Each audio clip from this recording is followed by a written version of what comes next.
Thanks for watching 4Color Commentary. I'm Mark Allen here with a retrospective on Marvel Knights Spider-Man issue number 10.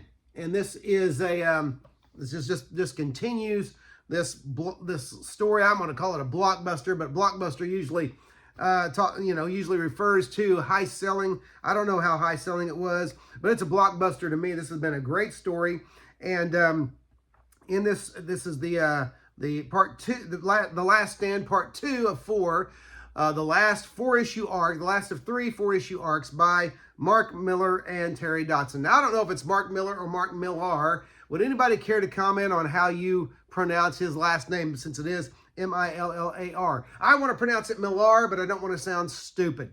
Okay, but anyway, Mark Millar and Terry Dodson, the last stand, part 2 of 4, issue number 10 of MK Spider-Man. Great Dodson cover there.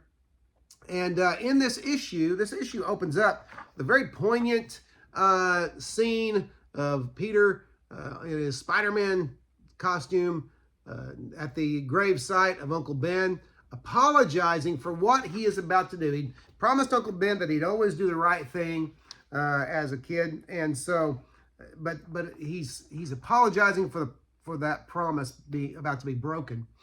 He is about to break Harry Osborn out of prison. That was the condition. He was told for Aunt May to be safe, to remain safe. He still hasn't found out Aunt May, but he has been told that if he breaks Norman, I hope I didn't say Harry, if he breaks Norman out of prison, he's going to release her and she'll be fine and blah, blah, blah.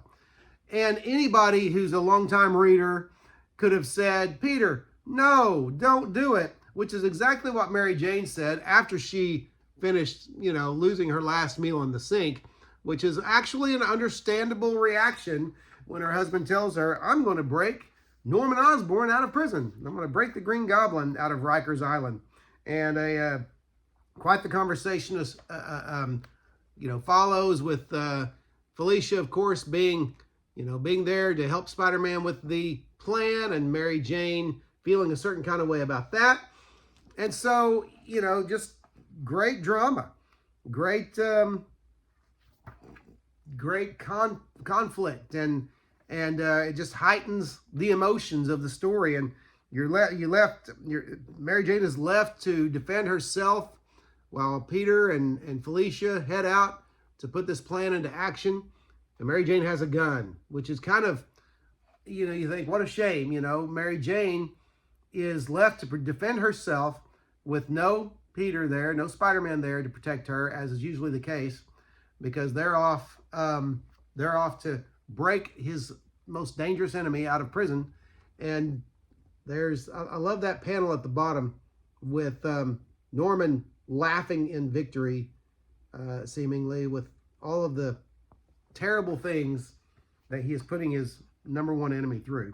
So it's just very poignant, very powerful.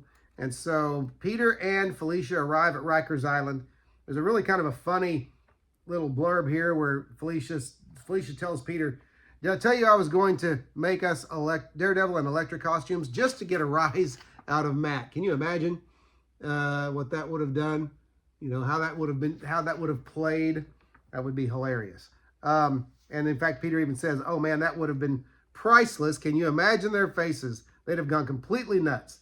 And then he says, how can I laugh at a time like this? Anyway, they're moving in to break Harry out of prison. There's Spider-Man and kind of concealed, and so that people hopefully won't notice, hey, Spider-Man's breaking Norman Osborn out of prison. And so they get to the prison and they get inside but at the same time, unbeknownst to them, but known only to the reader, there is a murder squad of prison guards getting ready to off Norman Osborn, because one of them lost his family to Osborn's supervillain goings-on. All right?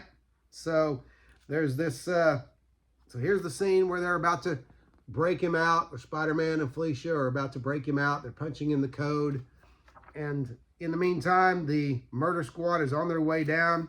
They realize that he's gone, and then they're escaping through the sewers. Of course, with Norman complaining while the alarm's going off, Norman's complaining that, you know, you thought you had all your bases covered.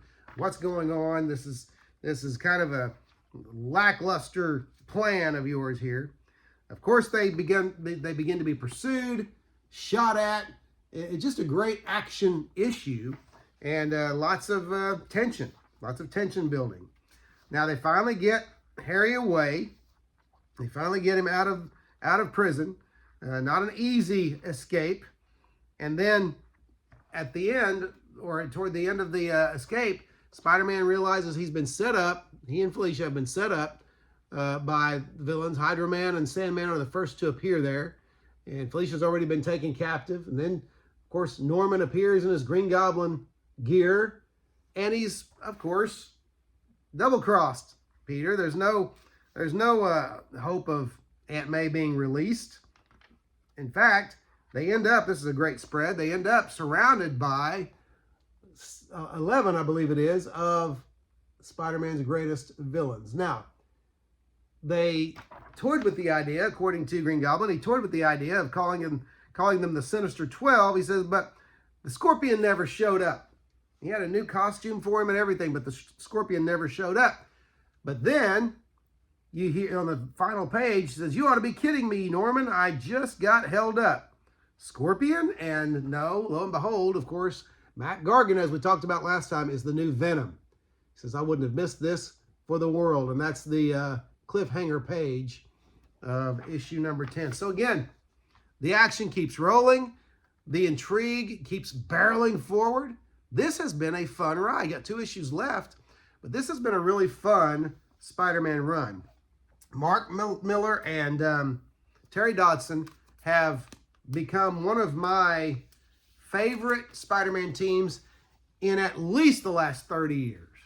And so if I had a dream team that could return to a Spider-Man title and just collaborate on it for indefinitely, it would be them. I would love to see what else they have. Now, I know the deal was at Marvel Knights Spider-Man, it may have been for the other Marvel Knights titles as well, for creative teams to come in and tell their story of, do what they wanted to do in Spider-Man in 12 issues. But you know as well as I do that with creative people, these, and I'm sure they had fun with these 12 issues, but 12 issues probably wasn't enough to tell all the stories that they wanted to tell, because as they would think of this story, they would think, well, what if this or what if that? And so I would love to see this creative team return to a Spider-Man title, and but probably will never happen. But anyway, that's it. And that's the retrospective for MK Spider-Man number 10. And really can't recommend this series high enough, or more highly. Okay, there you go. Hey, listen, if you haven't done it, don't forget to like, comment, and subscribe, and even share this video. I have noticed that there's been some shares of some of my videos, and the subscribers still ticking up. So I'm very grateful. I'm very grateful to those who watch. And even if you don't like what you see, let me know, because commenting is the most important thing. More important to me than subscribing, more important to me than liking. Comment. I want to hear what you think, even if you don't think very much of it, okay? I'll say something nice back to you, okay? But anyway, that's it. Thanks for watching 4 Color Commentary, and I will see you next video.